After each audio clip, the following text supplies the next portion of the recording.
Hello, this is Ben Ruley with the Stearns Conservation District, and this is your weekly conservation report.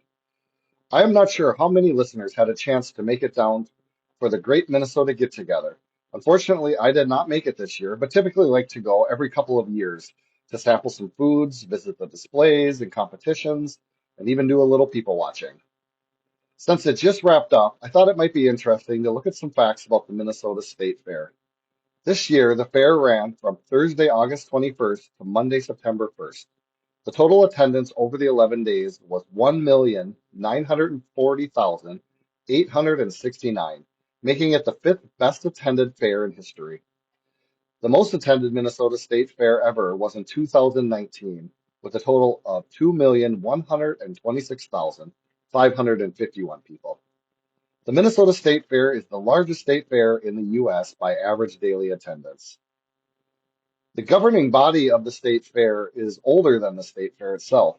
Founded in 1854, the Minnesota Agricultural Society held its first territorial fair in 1855. The same organization continued to present fairs after Minnesota was granted the statehood in 1858 and still runs the state fairs today. What is the oldest attraction at the state fair? For 110 years, the water ride Ye Old Mill has been just that. The mill is by far the fair's oldest ride. In fact, it's older than most buildings at the fair. It arrived in Falcon Heights in 1915. The first Minnesota State Fair was held in 1859. The fairgrounds today cover 322 acres in Ramsey County. Since its inception, the fair has been held every year with only six exceptions. In 1861 and 62, due to the Civil War and the U.S. Dakota War. In 1893, because of scheduling conflicts with the World's Columbian Exposition in Chicago. In 1945, due to federal government travel restrictions during World War II.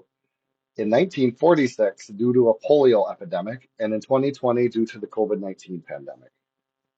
The Minnesota State Fair's agricultural and creative competitions drew more than 35,000 entries this year, with competitors vying for their share of ribbons, trophies, and special awards, and nearly $2 million in prize money. Competitions include events for livestock, horses, school projects, dog trials, baked and canned goods, fruits, vegetables, crafts, bee and honey products, fine arts, farm crops, flowers, butter, cheese, and more. The Purple Ribbon Auction on Saturday, August 23rd set eight new record prices and raised more than 1.3 million for the 115 4-H members who participated in the auction. In addition, the auction awarded $130,000 in scholarships to 42 4-H youth participants. Looking for some ways to improve your soil health, reduce fuel costs, and have less soil disturbance? We have a number of cover crop and no-till grants currently available at our office. Availability is dependent on area. And just a heads up that funding is limited and you need to be in targeting new acres for these practices. If you would like to find more out about these, contact our office at 320-251-7800 extension 3, and they will put you in touch with one of our conservation planners. Lastly, I wanted to make you aware of an upcoming soil health and grazing hands-on opportunity. There is an upcoming field day being hosted by the Todd County SWCD. Topics include interseeding cover crops in wide row corn, rotational grazing systems, and utilizing drone technology to establish cover crops. That event is taking place on Thursday, September 25th from 2 p.m. to 6 p.m. on Lake Latimer, which is just south of Long Prairie. To find out more information or to register for the event, contact the Todd SWCD at 320-732-2644. The registration deadline for this event is the Monday before, September 22nd.